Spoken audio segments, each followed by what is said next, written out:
الحمد لله رب العالمين والصلاة والسلام على رسوله الكريم وعلى آله وأصحابه ومن تبعهم بإحسان إلى يوم الدين۔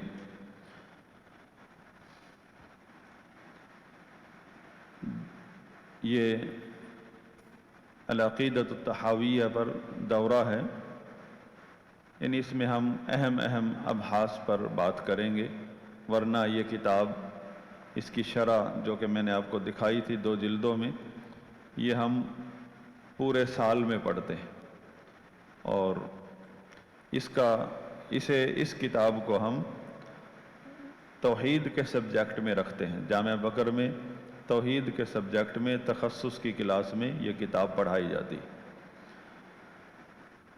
علم التوحید۔ اہل سنت عقیدہ کی کتابوں کے یہی نام رکھتے ہیں، توحید، الشریعہ، السنہ، اس طرح کے نام اہل سنت کے ہیں۔ اور اہل بدعت وہ توحید کا لفظ نہیں استعمال کرتے کتابوں کے لیے۔ آپ کو نہیں ملے گی کتاب، یعنی کتاب التوحید اہل بدعت کی، ہاں علم الکلام کے نام سے،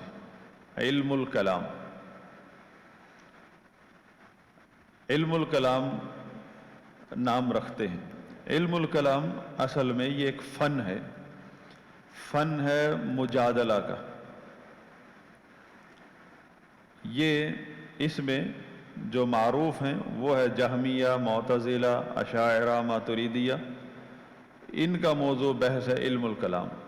یہ اپنے عقیدہ کی کتابوں کو علم الکلام کہتے ہیں۔ وجہ کیا ہے؟ کیونکہ ان کا اصل موضوع جو چیپٹر ہے، اللہ تعالیٰ کا کلام، جو اللہ کی صفت ہے کلام اللہ، اس میں ان کے اپنے عقائد ہیں، اور اہل سنت کی یہ مخالفت کرتے ہیں۔ اس میں یہ بڑھ چڑھ کر جو ہے نا، یہ اہل سنت کی مخالفت کرتے اور اپنے آپ کو باور کراتے ہیں کہ یہ قرآن کے مطابق عقیدہ رکھتے ہیں۔ تو اس وجہ سے ان کے عقیدے کی کتابوں کا نام ہی علم الکلام ہے۔ جہاں تک تعلق ہے ائمہ احناف رحمہم اللہ کا، امام ابن ابی العز الحنفی رحمہ اللہ نے امام ابو یوسف رحمہ اللہ کا قول نقل کیا ہے کہ فرماتے ہیں العلم بالکلام هو الجہل، یعنی یہ جو کلام ہے، علم الکلام والمنطق، اس کا علم، اس کا جاننا جہالت ہے۔ والجہل بالکلام هو العلم، اور اس سے جاہل رہنا، ان کی کتابوں سے، ان کے عقائد سے جاہل رہنا ہی علم ہے۔ وَإِذَا صَارَ الرَّجُلُ رَأْسًا فِي الْكَلَامِ، اور جب کوئی آدمی علم کلام میں، یعنی اشاعرہ، ماتریدیہ، معتزلہ، جہمیہ کے عقیدے میں وہ امام بن جائے، متخصص ہو جائے، فرماتے ہیں قیل زندیق، اس کو کہا جائے گا زندیق ہو گیا ہے۔ او رمی بالزندقہ، یا اس کو زندیقیت کا اس پر فتویٰ لگے گا۔ اسی طرح دوسری جگہ ان کا قول ہے من طلب العلم بالکلام تزندق، جس نے علم الکلام اور منطق کو علم سمجھا اور اس کو طلب کیا، اس کے لیے کوشش کرتا ہے، اس کی طلب میں لگتا ہے، تزندق، وہ زندیق ہو جاتا ہے۔ اب سوال یہ ہے، یہ تو بہت سخت جملہ ہے امام ابو یوسف رحمہ اللہ کا، جبکہ امام ابو یوسف رحمہ اللہ ہوں یا دیگر ائمہ اہل سنت ہوں، انہوں نے ان فرقوں کی، خاص طور پہ اشاعرہ ماتریدیہ کی تکفیر تو نہیں کی، حتیٰ کہ معتزلہ کی بھی تکفیر مطلق کہا ہے کہ جو اس طرح کا عقیدہ رکھے اس کا یہ حکم ہے۔ تو یہ تو بہت سخت جملہ ہے، کیا مطلب ہے؟ کیا امام ابو یوسف رحمہ اللہ تشدد کے الفاظ استعمال کر رہے ہیں، ذرا جذبات میں آ گئے ہیں، تعصب میں آ چکے ہیں۔ نہیں، ائمہ اہل سنت ہمیشہ اہل انصاف ہیں اور اپنے ایک ایک لفظ کو تول کر بولتے ہیں۔ ائمہ اہل سنت جذباتی نہیں ہوتے اور نہ وہ انصاف کا دامن چھوڑتے ہیں کبھی۔ یہ لفظ سمجھنا چاہیے، زندیق۔ زندیق اصل میں یہ دو لفظوں سے مل کر بنا ہے۔ زندیق یا زندیق، زن فارسی کا لفظ ہے، عورت کو کہتے ہیں۔ دیق جو ہے اصل میں لفظ دین تھا، زن دین، یعنی عورت کا دین۔ عورت کی طرف انہوں نے نسبت اس لیے کی کہ یہ کم عقل لوگوں کا دین، ہم احمق لوگوں کا دین، عقیدہ۔ زندیق مطلب احمق، بعد میں یہ لفظ زندیق بن گیا۔ تو اس کا مطلب یہ دین الحماقہ، حماقت سے بھرا ہوا دین اور عقیدہ ان لوگوں کا۔ اب زندیقیت جو ہے، جو ہم لفظ استعمال کرتے ہیں زندیق کہہ دیتے ہیں، زندیق کے دو معنی ہیں۔ پہلا معنی ہے نفاق کے معنی میں، پہلا معنی ہے نفاق یعنی منافقت کے معنی میں، نفاق اکبر، جس میں کہ کفر کو چھپانا اور اسلام کا اظہار کرنا، اپنے مذموم مقاصد کی خاطر مسلمانوں کو کوئی نقصان دے پہنچانے کے لیے، تخریب کاری کرنے کے لیے کوئی غیر مسلم آ کے اپنے کفر کو چھپا کر اسلام کا اظہار کرے۔ جیسے عبداللہ بن سبا یمن کا یہودی تھا، اسلام کا اظہار اس نے کیا اور اپنے کفر کو چھپا کر مدینہ میں دارالخلافہ میں پہنچ گیا اور پھر اپنے مذموم مقاصد پر کام کرنا شروع کیا۔ یہ ہے، یعنی یہ نفاق کے معنی میں، اور یہ نفاق خاص ہے، جبکہ نفاق عام یہ ہے، ہر منافق زندیق نہیں ہوتا، ہر منافق اس معنی میں نہیں ہوتا، کیونکہ عام طور پر منافق اسے کہا جاتا ہے جس نے کسی بھی مصلحت کی خاطر، اپنی ذاتی مصلحت کی خاطر، اس میں اس کا تخریب کاری کوئی مقصد نہیں تھا، اپنی ذاتی مفاد اور غرض و غایت کی خاطر اس نے اپنے باپ دادا کا دین جو غیر مسلمانوں اسلام سے ہٹ کر تھا، مثلا ہندو تھا، سکھ تھا، مشرک تھا، نصرانی تھا، جو بھی تھا، اس نے وہ چھپا لیا دل میں اور لوگوں کے سامنے کلمہ پڑھ کے مسلمان بن کر پھرنے لگا۔ اس کی کوئی اپنی ذاتی مصلحتیں تھیں، مثلا ڈر گیا کہ لوگ، اس کی ساری فیملی کے لوگ بھی مسلمان ہو گئے، اولاد بھی مسلمان ہو گئی، اب اکیلا کیا کروں گا، میں ذلیل ہوں گا، ساتھ مسلمان ہو گیا، لیکن دل میں اپنے باپ دادا کا دین رکھا ہو، عقیدہ۔ یہ نفاق عام ہے۔ اس کا مقصد تخریب کاری نہیں ہے، اپنا بس ذاتی مقصد۔ اور کچھ لوگ اسلام میں داخل ہوتے ہیں اپنے کفر کو چھپاتے ہوئے، اسلام اور مسلمانوں کے خلاف جنگ کرنے کے لیے، تخریب کاری کرنے کے لیے۔ یہ نفاق خاص ہے اور اس کو زندیقیت کہتے ہیں۔ زندیق کا یہ معنی ہے ایک۔ دوسرا معنی ہے ارتکاب البدع۔ زندقہ یعنی زندیقیت کا ہم معنی پڑھ رہے ہیں، دوسرا معنی ارتکاب البدع یعنی بدعت کا ارتکاب کرنا۔ اب بدعت دو طرح کی، بدعت مکفرہ یعنی کفریہ نظریات ہیں، اور دوسری بدعت غیر مکفرہ۔ بدعت عام طور پر بدعت پائی جاتی ہیں اہل بدعت میں۔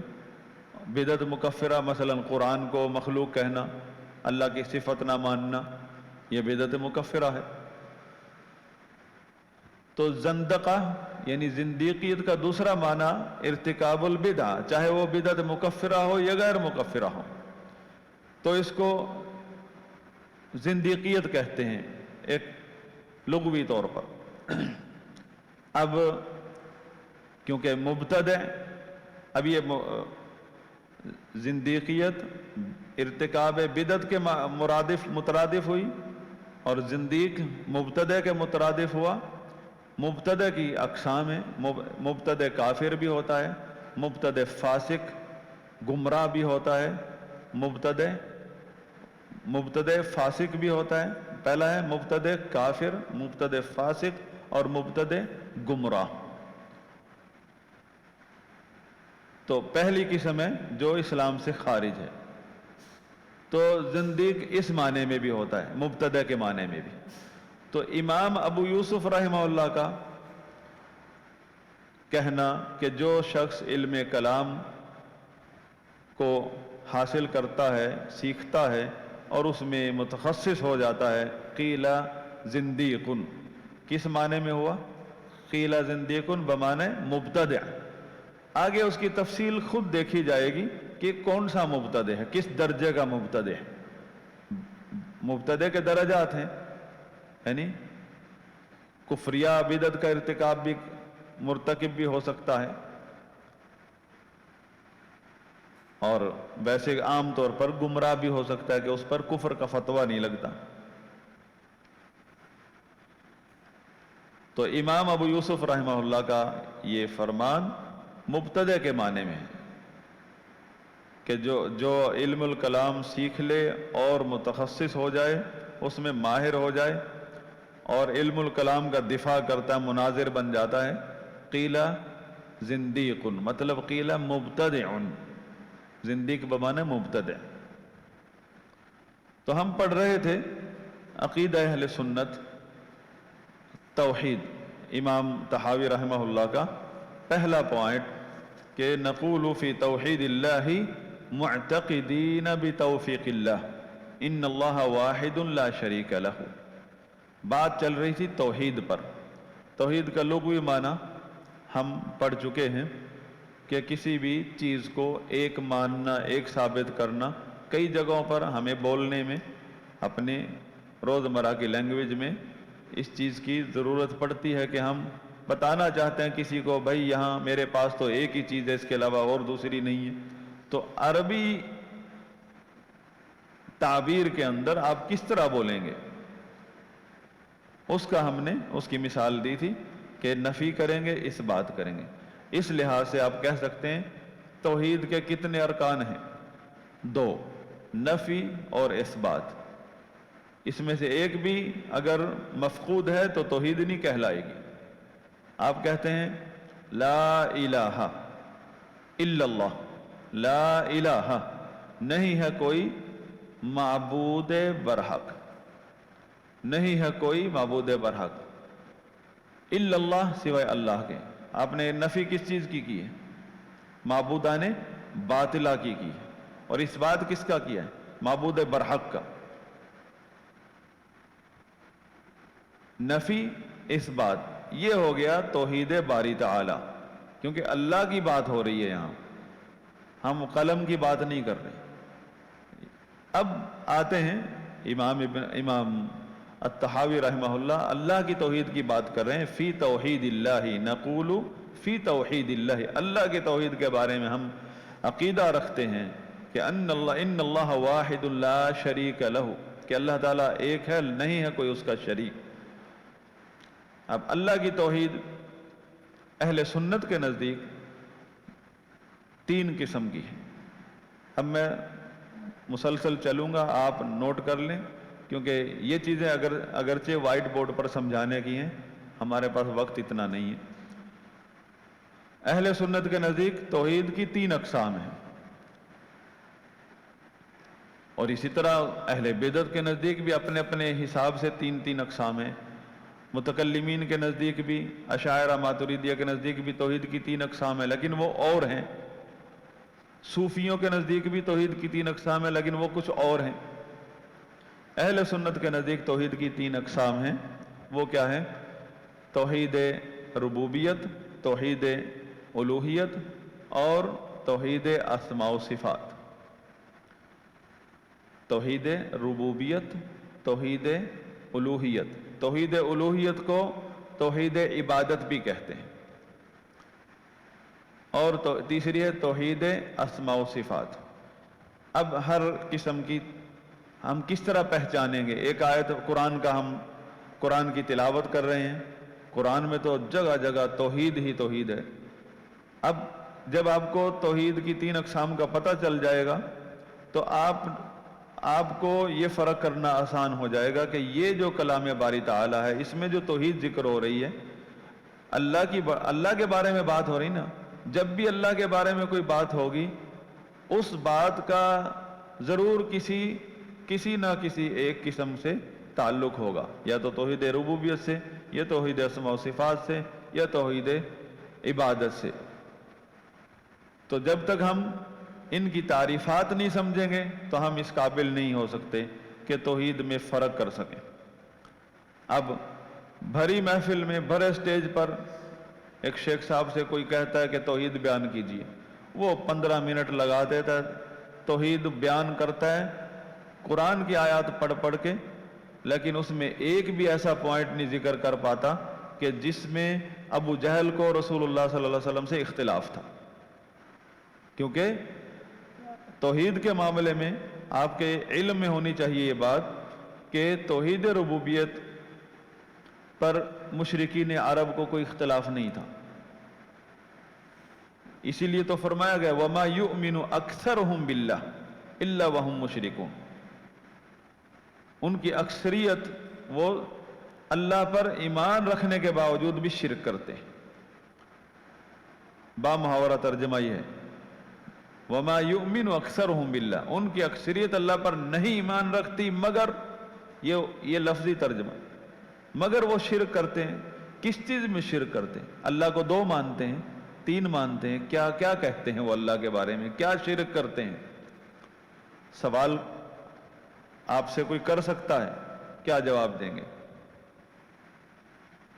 اور وہ ان سے جب پوچھا جاتا ہے کون ہے جو تمہیں آسمان اور زمین میں رزق دیتا ہے، کون ہے جو زندہ سے مردہ کو، مردہ سے زندہ کو نکالتا ہے، کون ہے جو وَمَن يُدَبِّرُ الْأَمْرِ، کون ہے جو تدبیر کائنات کرتا ہے، سَيَقُولُونَ اللہ. سب فوراً کہیں گے اللہ. یعنی یہ جواب مشرکین کا ہے اس کا، اور ایسے انداز میں ہے کہ نہیں ہے سوائے کوئی اللہ کے. اللہ. اب توحید ربوبیت کیا ہے اور وہ توحید کون سی ہے جو نبی صلی اللہ علیہ وسلم لے کر آئے ہیں، تمام انبیاء کرام لے کر آئے ہیں. لا الہ الا اللہ سب کو پتا ہے کہ تمام نبیوں کی دعوت یہ ہے، لیکن اس میں توحید کون سی ہے؟ توحید ربوبیت کا تعلق اللہ کے افعال سے ہے. اللہ کے افعال کا کوئی احاطہ کر سکتے ہیں؟ اللہ پیدا کرتا ہے، اللہ رزق دیتا ہے، اللہ زندہ کو مردہ سے نکالتا ہے. یہ تو ہم چند چیزیں جو ہیں احاطہ کر لیتے ہیں، اللہ کے افعال کا ہم احاطہ ہی نہیں کر سکتے. ہم تو اس کی مخلوقات کا احاطہ نہیں کر سکتے تو اس کے افعال کا کہاں سے احاطہ کر سکتے ہیں؟ فعال لما یرید، جو چاہتا ہے وہ کرتا ہے. جی توحید ربوبیت کی تعریف یہ ہے، مختصر سا جملہ اس کو یاد رکھیں، افراد اللہ تعالی بافعالہ، افراد اللہ تعالی بافعالہ، اللہ تعالیٰ کو اس کے افعال میں ایک ماننا کہ اس کا کوئی شریک نہیں ہے اس کے افعال میں. یہ ربوبیت ہے. اب ہزاروں آیتیں مل جائیں گی آپ کو، ہزاروں افعال لاکھوں افعال مل جائیں گے، وہ سب کا تعلق پیدا کرنا، بیٹا دینا، رزق کشادہ کرنا، شفا دینا، جو کچھ چاہیے آپ کو وہ دیتا کرتا ہے. تو یہ سارے افعال ہیں.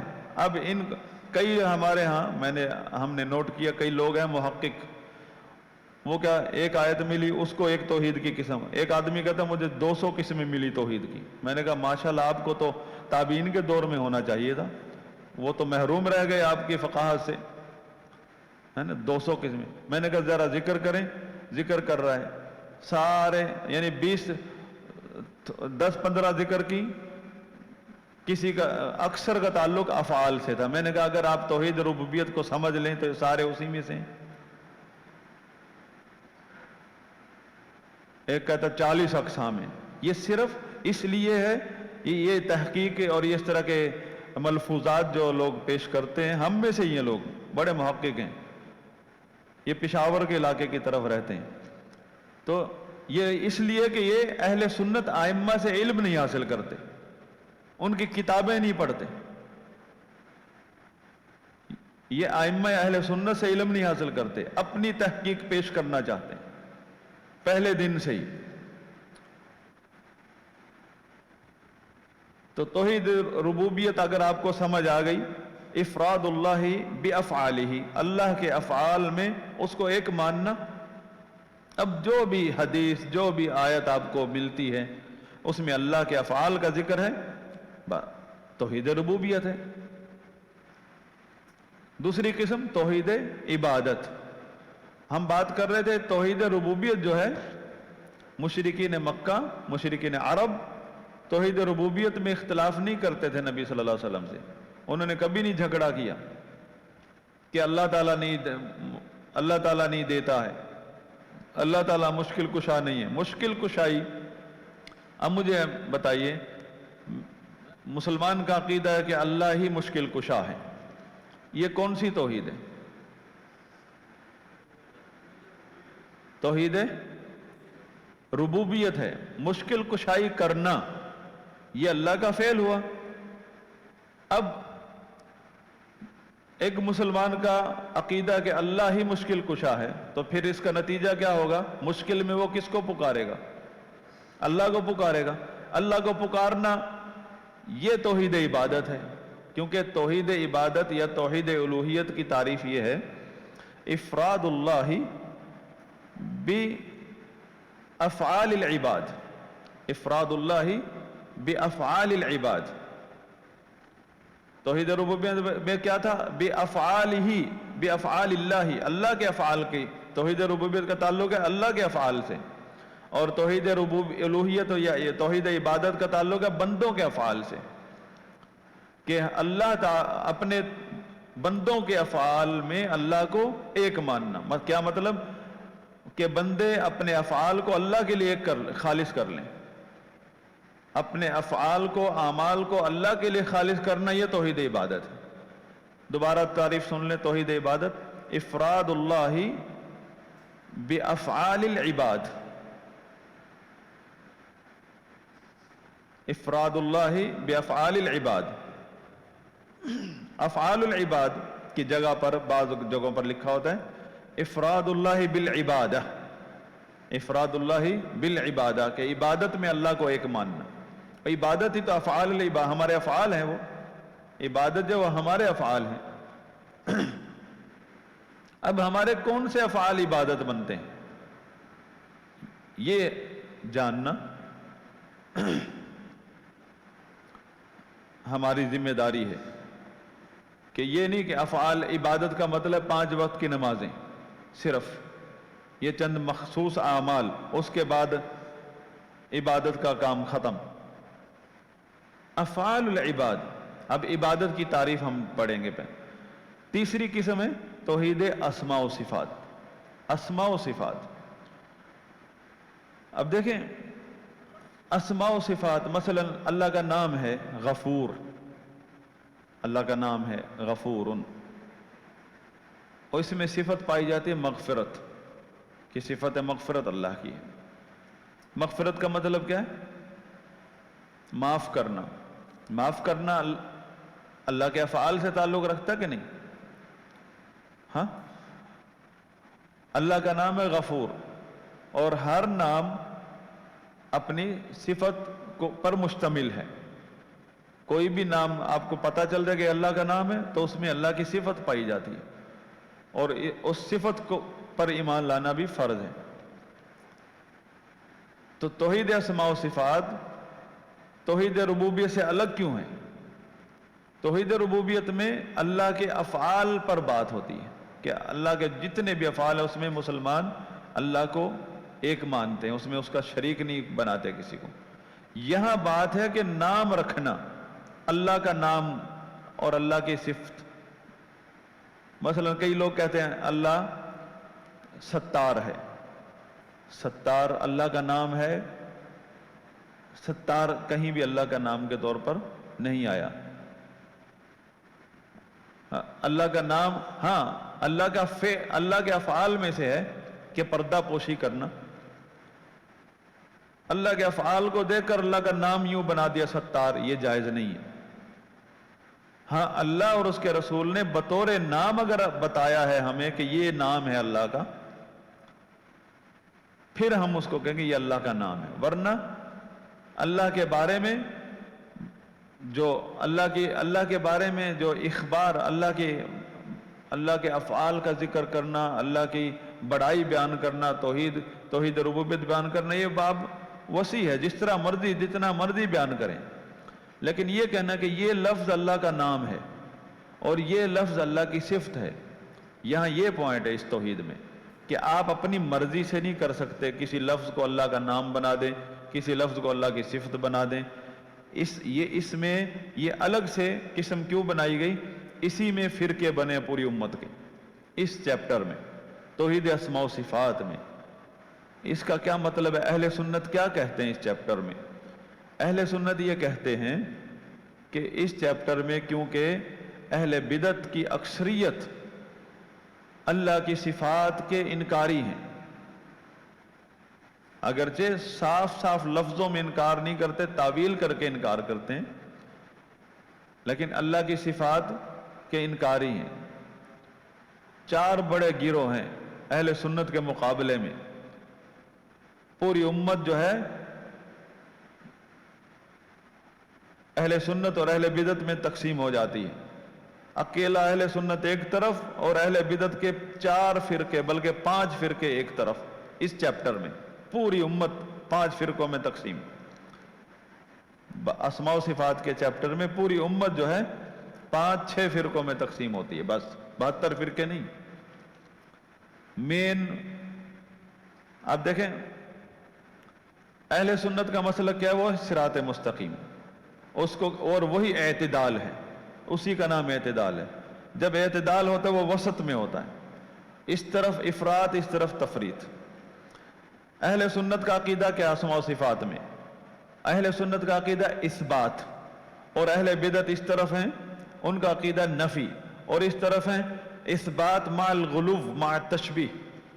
ادھر غلو والے لوگ ہیں، ادھر تفریط، ادھر جو ہے یعنی افراط اور تفریط موجود ہے، اور ادھر اعتدال ہے، وسط، وہ ہے اہل سنت۔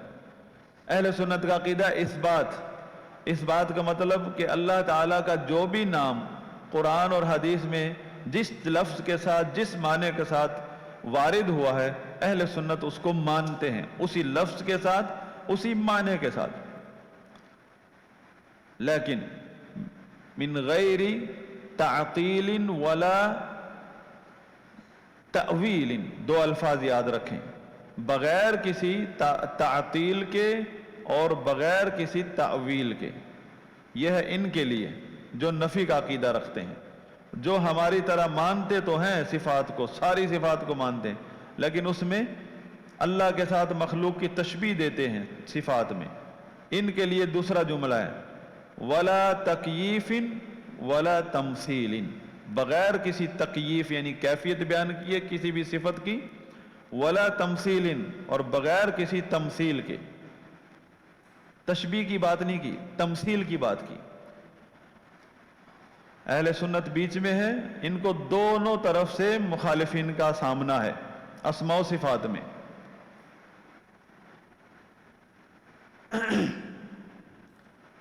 کیا کرنا ہے؟ اہل سنت کا عقیدہ اثبات، ہر وہ نام اور صفت جو قرآن و حدیث میں، یعنی اثبات ما اثبتہ اللہ سبحانہ وتعالی لنفسہ، وَوَصَفَهُ بِهِ رَسُولُهُ صلی اللہ علیہ وسلم، ہر اس چیز کا، ہر اس نام اور صفات کا اللہ کے لیے اس بات کرنا جس کا ذکر اللہ نے خود کیا اپنے لیے اور اس کے رسول صلی اللہ علیہ وسلم نے اللہ کے لیے کیا ہے، لیکن شرط ہے من غیر تعطیل، بغیر کسی تعطیل کے۔ تعطیل کس کو کہتے ہیں؟ انکار۔ مثال کیا ہے؟ نبی صلی اللہ علیہ وسلم قسم کھا رہے ہیں والذی نفس محمد بیدہ، اس ذات کی قسم جس کے ہاتھ میں میری جان ہے، محمد کی جان ہے، ہاتھ میں۔ نبی صلی اللہ علیہ وسلم نے ہاتھ کا لفظ استعمال کیا ید اللہ کے لیے کہ اس کے ہاتھ میں۔ تو یہ فرقہ جو ہے، یہ جو نفی والا ہے، یہ کہتا ہے اللہ کا ہاتھ نہیں ہے، ہو ہی نہیں سکتا۔ اس کو کہتے ہیں تعطیل، کہ پہلے انکار کر دیا، اب اس کے سامنے حدیث رکھی گئی کہ بھائی اس حدیث کا پھر مطلب کیا کرو گے؟ ید ہے یہاں، لفظ ید، وہ کہے گا نہیں اس کا مطلب ید نہیں، ید کا مطلب ید نہیں، ہاتھ کا مطلب ہاتھ نہیں، اس کا مطلب قبضہ قدرت۔ یہ ہو گئی تعویل۔ تعویل اس نے لفظ استعمال کیا ہے، اس بدعتی نے اپنی تحریف کو تعویل کا نام دیا ہے، جبکہ یہ تحریف ہے، تحریف معنوی۔ اللہ کے نبی کے الفاظ یا کتاب و سنت کی نصوص کی تحریف، لفظی تحریف تو نہیں کر پائے، لفظ تو چینج نہیں کر سکے، معنی چینج کر دیا۔ اور تعویل کا لفظ کیوں استعمال کرتے ہیں وہ بڑی دلیری سے؟ کیونکہ لفظ تعویل اہل علم کی زبان میں تفسیر کے معنی میں آتا ہے، یعنی مثبت معنی میں آتا ہے، منفی معنی میں نہیں آتا تعویل۔ ان کی تحریف کو تعویل ہم اسی لیے کہتے ہیں کیونکہ وہ تعویل کہتے ہیں اپنی تحریف کو، حقیقت میں ان کی یہ تحریف ہے۔ پہلے انکار کر دیا ایک صفت کا جس کا ذکر اللہ کے نبی خود فرما رہے ہیں، پھر اس لفظ کی، نبی صلی اللہ علیہ وسلم کے جو الفاظ ہیں اس کی تحریف کر دی تعویل کے نام پر۔ تو اس لیے اہل سنت کہتے ہیں ہم اس بات کرتے ہیں، اس کا وہ معنی بھی مانتے ہیں جو ہے، لیکن بغیر ہم اس کا انکار نہیں کرتے، اور پھر انکار کرنے کے بعد تحریف کرنی پڑے یہ نہیں کرتے ہم۔ اور اسی طرح ہم اس کی کیفیت پر کی طرف نہیں جاتے کہ اللہ تعالیٰ کا ہاتھ کس طرح ہے، اس طرف نہیں ہم جاتے۔ ولا تمثیل، نہ اس کی تمثیل بیان کرتے ہیں، لیس کمثلہ شیء، اس کی مثل کوئی چیز نہیں ہے، لیکن وہو السمیع البصیر، وہ سمیع ہے، بصیر ہے۔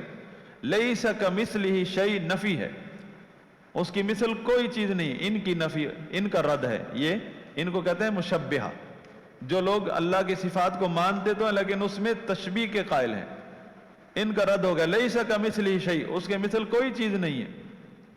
وہو السمیع البصیر، ان کا رد ہو گیا کہ جو صفات کا انکار کرتے ہیں اس آیت کو دلیل بنا کر، اس کے تو صرف وہو السمیع البصیر، وہ سمیع ہے۔ سمیع کس کو کہتے ہیں؟ جس کی صفت سمع ہے۔ بصیر کس کو کہتے ہیں؟ صفت بصر ہے۔ یہ کہتے ہیں نہ اللہ کی صفت نہ سمع ہے نہ وہ بصر ہے۔ اس لیے ان کے ایک بڑے بزرگ نے امام احمد بن حنبل رحمہ اللہ کے دور میں خلیفہ کو مشورہ دیا کہ خانہ کعبہ کے غلاف پر یہ آیت اس طرح نہیں لکھو جس طرح قرآن میں، بلکہ اس طرح لکھواؤ لیس کمثلہ شیء وہو العزیز الحکیم۔ ان کا بس چلے تو قرآن کی تحریف کر دیں، چینج کر دیں آیتوں۔ آپ کہتے ہو رافضیوں کے پر بات کرتے،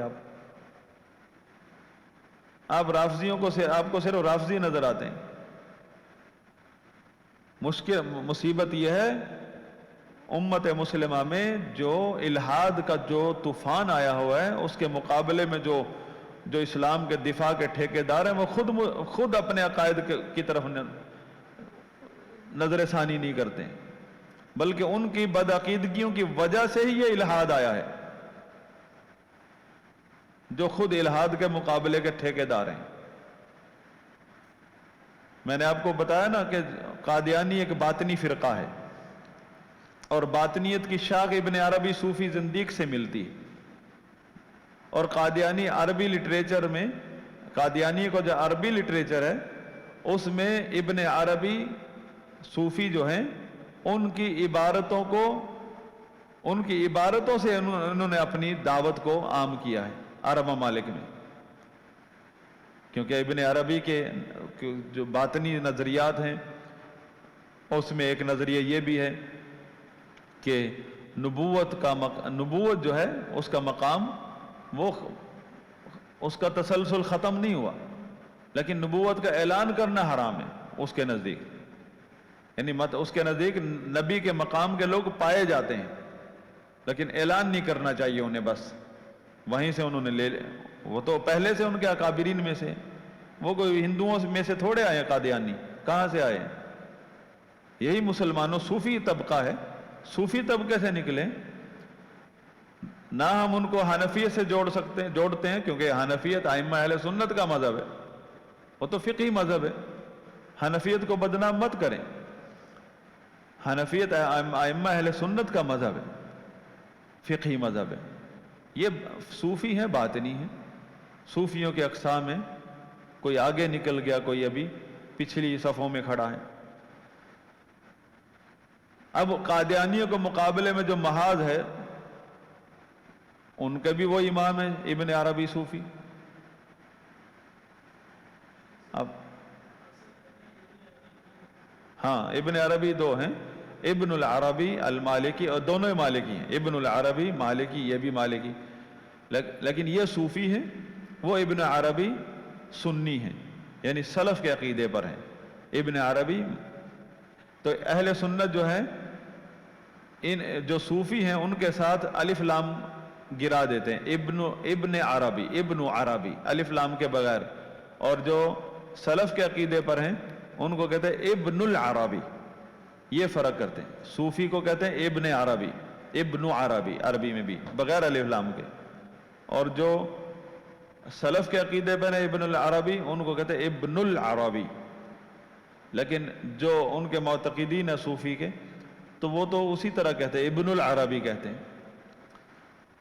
بہرحال توحید اسماء و صفات میں اہل سنت کے مقابلے میں جو معطلہ ہیں، جو نفی کرتے ہیں صفات کی، ان کے 4 گروہ ہیں، اختصار کے ساتھ نوٹ کر لیں، 4 گروہ ہیں جن کا سامنا ہے اہل سنت کو۔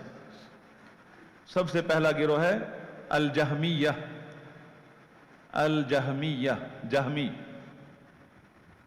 دوسرا گروہ ہے المعتزلہ، تیسرا گروہ ہے الاشاعرۃ والماتریدیہ، یہ 2 طبقے ہیں لیکن ایک ہی کیٹیگری میں لکھا جاتا ہے ان کو، الاشاعرہ والماتریدیہ۔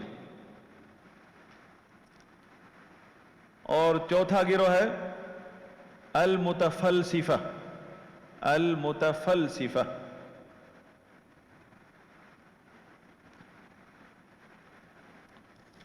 ہو گئے؟ بتائیں کون بتائے گا؟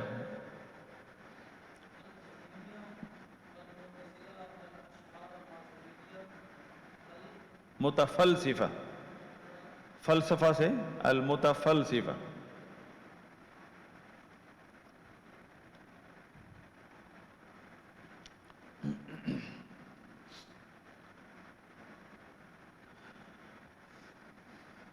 جی الجہمیہ کون ہے؟ جہمیہ، الجہمیہ ان کی توحید آپ نوٹ کر لیں، ان کے نزدیک یہ سارے فرقے، یہ سارے توحید کے نام پر ہیں، یہ اپنے آپ کو اپنے دور میں پکے توحیدی کہلانے والے کفری عقائد کے حامل لوگ اپنے آپ کو توحیدی کہتے تھے اور اہل سنت کو مشرک کہتے تھے، اہل سنت کے ائمہ کو مشرک کہتے تھے، ہم لوگ ان کے نزدیک مشرک ہیں۔ اور آپ اگر توحید اسماء و صفات کو مزید پڑھیں گے تو آپ کو پتہ چلے گا یہ جو الحاد ہے اس کا توڑ بغیر اس علم کے نہیں ہو سکتا۔ توحید اسماء و صفات کا علم علی منہج اہل سنہ اگر آپ کے پاس ہوگا تو آپ الحاد کو آرام سے، اس کا کسی شخص کو الحاد کی مرض لگی اس کا علاج کر سکتے ہیں۔ جہمیہ، جہمی کون ہے؟ ان کی توحید ہے اثبات ذات مجردۃ عن الاسماء والصفات، مطلب اللہ کی ذات کو اسماء و صفات سے پاک کرنا، اللہ کے تمام اسماء و صفات کا انکار کرنا، یہ ان کی توحید ہے۔ یعنی ان کے نزدیک نہ اللہ کا کوئی نام ہے نہ اللہ کی صفات ہے، اسماء و صفات ان کے نزدیک مخلوق ہے، اس لیے اللہ کے اسماء و صفات کو ماننا ان کے نزدیک شرک ہے، بہت بڑا شرک ہے، اور اہل سنت ان کے نزدیک مشرک ہے۔ پھر ان میں سے نکلا ایک گروہ جس کو نئی تحقیق تھوڑا وہ سمجھتا کہ مجھے ہدایت مل گئی، وہ ہے معتزلہ۔ انہوں نے کہا اللہ کے ناموں کو مانتے ہیں، صفات مخلوق ہے، صفات کو مخلوق کہہ کے شرک کے کھاتے میں ڈال دیا کہ اللہ کا یہ کہنا کہ اللہ کی یہ صفت ہے، یہ صفت ہے، یہ کہنا کہ کلام اللہ کی صفت ہے، قرآن اللہ کی صفت ہے، یہ شرک ہے، ان کے نزدیک یہ شرک ہے۔ تو معتزلہ کی توحید کیا ہے؟ ان کے نزدیک اللہ کے یعنی اسماء ناموں کا اثبات اور تمام صفات کا انکار۔ معتزلہ، اس کے بعد معتزلہ سے ہی نکلے ہیں، یہ سیڑھی ایک، معتزلہ سے نکلے ہیں اشاعرہ ماتریدیہ، اشاعرہ اور ماتریدیہ۔ ان کو تھوڑی صفات کی سمجھ آ گئی، لیکن ہیں یہ اسی منہج پر، نفی کے منہج پر۔ فرق اہل سنت میں اور ان میں کیا ہے؟ اہل سنت اس بات کے منہج پر ہیں، اور معتزلہ، جہمیہ، اشاعرہ، ماتریدیہ اگرچہ ان کا آپس میں اختلاف ہے، لیکن سب کا ایک بنیادی نقطہ نفی ہے، نفی کے اصولوں پر ہیں۔ اشاعرہ ماتریدیہ نے کچھ صفات کا اس بات کیا ہے، وہ کس لیے کہ نفی کے اصولوں پر ہی تھے، لیکن ان میں تھوڑی تبدیلی آئی اور کچھ صفات کا یہ انکار کر نہیں پائے اپنے عقیدے کے مطابق، تو اس لیے انہوں نے عموماً یہ 7 یا 8 صفات کا اس بات کرتے ہیں، اور بعض 20 صفات کا اس بات کرتے ہیں، اس کے علاوہ باقی تمام صفات کا اسی طرح معتزلہ کی طرح انکار کرتے ہیں۔ یہ اشاعرہ ماتریدیہ۔ اب یہ کون لوگ ہیں، کہاں پائے جاتے ہیں؟ یہ اشاعرہ ابو الحسن اشعری کی طرف نسبت ہے، ماتریدیہ ابو منصور ماتریدی کی طرف نسبت ہے۔ ابو منصور ماتریدی حنفی تھے، سمرقند کے، خراسان کے۔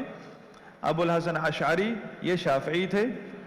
یہ بہت بڑے مناظر تھے، پہلے معتزلی تھے، پھر معتزلہ سے نکل گئے، ابن کلاب سے متاثر ہو کر انہوں نے اپنا ایک منہج بنایا، اور پھر معتزلہ کے الحاد کے خلاف سر بکف ہو گئے۔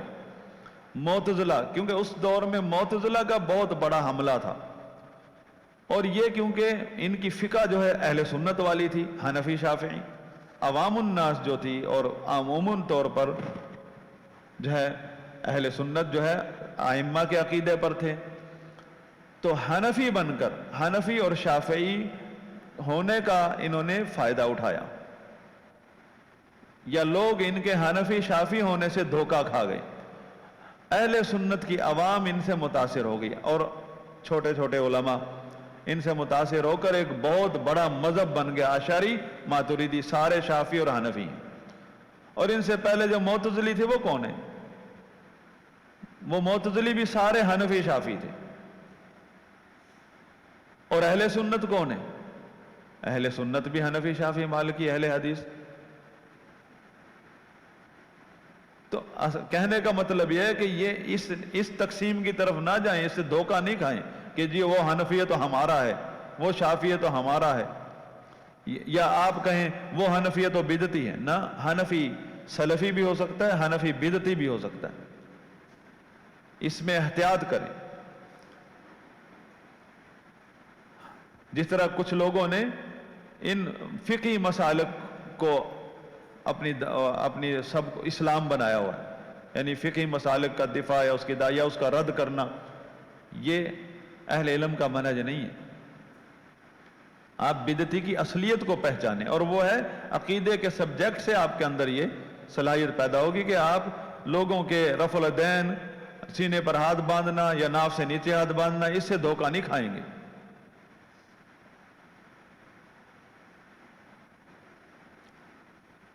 چوتھا گروہ رہ گیا، چوتھا گروہ متفلسفہ۔